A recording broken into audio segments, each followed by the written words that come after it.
सखी सुन कहतानी कर रहनिया सखी मुँह लागल बाए करा पजरिया के मुँह लागल बाए करा पजरिया के निकल लागे ना फरवठा में हरिया के निकल लागे ना फरवठा में हरिया। कुछ दिन सैया जी हमरो के संभारी, कुछ दिन सैया जी हमरो के संभारी, आई हम बीमार तू का चारा साया सारी। साथ के सुताई तब सर कल जा, साथ के सुताई तब सर कल जा, मनोहर कल जा दिया घर कल जा, मनोहर कल जा दिया घर कल। एकरा संगे रहब नाही, मांगी ल विदाई ए पापा।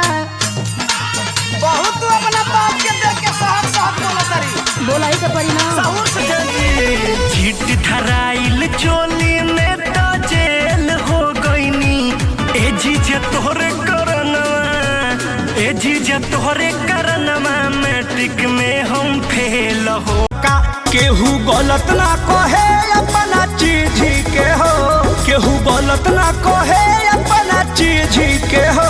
बोलो का भाव बात तहारा लीची के हो, बोलो का भाव बात तो दहिया उड़तावे जैसे विमान जी गला आज ये बियाह के फलान जी दिल अभी से मारा तूफान जी गला।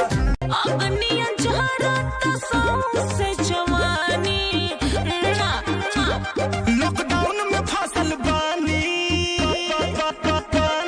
लॉकडाउन में फसल बानी, दिल्ली दिलवर जा जान सकले बा तो सुना बिन बियाहे में हर लेके रखले बा का।